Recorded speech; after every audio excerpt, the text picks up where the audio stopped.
Hello YouTube, Dave here again. I am back with another WWE replica belt related video, and today I'm really excited to bring to you one of the belts that I initially, when I first set out and made my short list of belts that I had to have in my collection, this was on that initial list, and it took me a while to get it, but I finally have it in my collection and I cannot wait to share it. It is the WWE or WWF European Championship.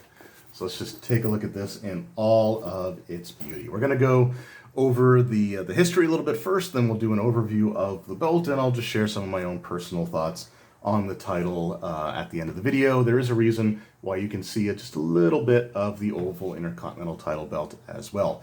For a brief history lesson, this belt debuted in February of 1997. The last couple of years prior to this belt being released was pretty rough for the World Wrestling Federation. House show attendance was down domestically throughout the United States, and the WWF's biggest box offices were always internationally. Now, Canada was one of those locations that constantly did really well for them, but the European market was a bit more lucrative for them. They were able to, make more stops, go to more different locations, and they were doing really well in their European tours. They had no issues selling out, and the fan engagement over in Europe was, never really diminished, even though the mid 90s was pretty rough for wrestling as a whole. So knowing that the European market was good for them, knowing that it was lucrative for them, the WWF had plans to expand out into the European market, being there more frequently, having a larger presence, having longer tours. And because of that, they wanted something unique for the European market, something to get them excited, for the WWF coming, to town. And they decided that they wanted a custom championship that was going to be the focal point of these European tours, which were going to be a larger part of the WWF's, business plan going forward. So this belt, like I said, it debuted in February of '97.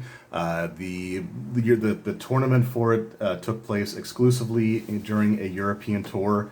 I don't think any of it was really televised, except maybe like the final match was.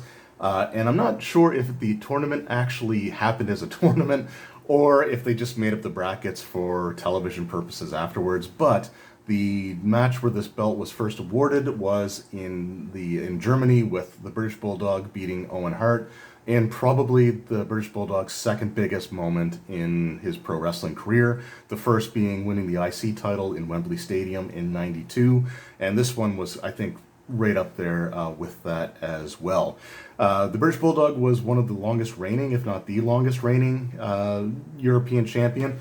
Though I will say he didn't really necessarily do a lot with the European title, because like '97 was the beginning of the turning point where domestically things were really starting to take off again with the rise of the Attitude Era and Stone Cold Steve Austin. So the expanding the European presence kind of became less and less of a priority. So there wasn't a lot of stuff where the European title was really being used on TV. The Bulldog, I think, defended it a couple of times. There was a match against Owen Hart, which never actually finished. That's where the Hart Foundation kind of reunited with Bret Hart, Owen, and Davey. Then he defended against Ken Shamrock at SummerSlam '97, the Heart and Soul SummerSlam. And there may have been a couple of other times on TV, maybe. I can't think of any, but there may have been. And then famously, of course, he lost the title in England to Shawn Michaels, where he had previously done media tours promoting the one-night-only pay-per-view in England, under the impression that he was going over Shawn Michaels, and finding out just like the day of or a couple of days before, after already doing all these things and dedicating his European title defense to his sister, who was suffering from very serious cancer, and then just to lose the title was pretty rough. But you did get a glimpse of what their plans would have been for the European title, because the WWF Championship match between Bret Hart and The Undertaker, the SummerSlam rematch, that was the semi-main event and not the main event. or actually maybe not even in the semi-main event. It took place earlier in the card than the European title match. The European title started to take off when Triple H won it, and his feud with Owen Hart for it really started to make the title feel important. D'Lo Brown was probably the single most important European champion because he really tried to make the European title feel like it was something big. He would always come out, he would embrace the European gimmick, always coming out from a different European city every week. It was fantastic stuff. And then you also had like William Regal, Diamond Dallas Page. This was his only singles title in the WWE. Chris Jericho, Eddie Guerrero, the Spike Dudley. He didn't hold it for long, but his win was pretty memorable. X-Pac and Shane McMahon. So there was a lot of really great European title matches, feuds, and storylines. Unfortunately, this belt only lasted for about 5 years because in 2002, after the Invasion story wrapped up and after plans were made to use the United States Championship with its lineage instead of the European Championship, the European title was combined with the Intercontinental Championship when Rob Van Dam won the unification match. Speaking of the Intercontinental Championship and the European title, there were 3 individuals who actually held both belts simultaneously. One of them only for a single night, and 2 of them for a pretty decent amount of time. Again, D'Lo Brown, one of the most important European champions in my opinion, an underrated wrestler holding one of the most underrated titles in my opinion. He lost both belts to Jeff Jarrett, so he was the second person to be hold both belts at the same time. But he would basically hand over the European title the next night to Mark Henry, which I don't know why they allowed that to stand, because when Andre the Giant tried to give the World Wrestling Federation Championship to Ted DiBiase, that wasn't cool, but you could just give somebody the European title. Again, underrated title, underutilized, underappreciated, I get it. But then you had Kurt Angle, and when Kurt Angle had both, he would actually wear both belts around his waist. He would call himself the Euro Continental Champion. Just fantastic stuff. You had Christian, Champion of Europe. I love this title. Like I said, I think it's really kind of underrated. But let's take a look at the actual belt itself. The strap on it is basically not very detailed. It's similar to the Smoking Skull replica, in which there is no artificial tooling or simulated tooling in it whatsoever. It just has it's just sewn up, and it has the sewn on snap box. But it has, really, again, the same material that is on the strap itself is what they use for the snap box. It does have this lovely green backing, which I kind of wish the belt was this color green and had the red backing, but that's fine.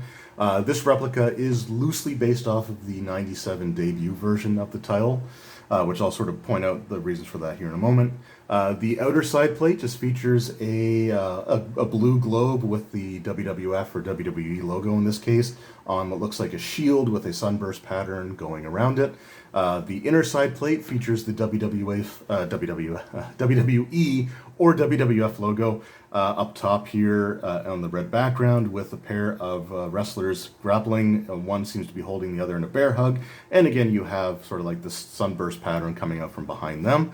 The side plates on the other side of the belt are the exact same. And again, you don't have, there's never a belt tip, there's never a gold tip or anything for this belt. So you just have that. And again, the lovely green backing on it. The center plate features a collection of European flags. And some of them are repeated. There are more countries in Europe that they could have put on here instead of repeating some of the flags. But different replicas have been worse for it than this current one. Like I said, this is based loosely on the debut version of the European title. So you do have the red backgrounds for where the WWF logo would have been, where the WWE logo is on this belt.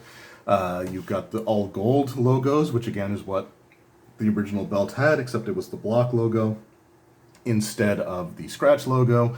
The World Wrestling Entertainment lettering there, or the World Wrestling Federation lettering on the original belt, is done in all gold. Later versions would paint the letters black. Then there were also ones where the lettering was actually engraved into the belt or etched into the belt as opposed to etched away from the plate. And those were painted white. They would just sort of fill it in with white paint. Then you've got grapplers on either side of the globe, focusing on a facsimile of Europe. You've got grapplers in a headlock on one side and the bear hug from the side plates on the other. You have the red European Champion banner, and I love this red banner. I think it just pops. It's fantastic. The fact that the center plate is still mainly gold but has a ton of colors interspersed throughout it, fantastic stuff. Again, I absolutely love it. And then you've got some flowers on the corners of the plate, and then just some scroll patterns up on top. And you have the European nation flags. I don't know half of these, so I'm only going to talk about a couple of them because I'm confident that I know what they are. And before people get on me about that, I barely know any of the provincial flags from Canada. I know the Nova Scotia flag and the Quebec flag. And those are the only two that I'm really confident about. So it's just, I'm not good with flags, period. We do have the German flag, which is repeated down here below. We have the French flag, which again is repeated, and you have the Portuguese flag, which is also repeated on the belts. There was the Figures Inc. replica, the 2mm thick plates. This is on the nice thick 5mm plates, which is fantastic. But the 2mm version didn't have the French flag on it.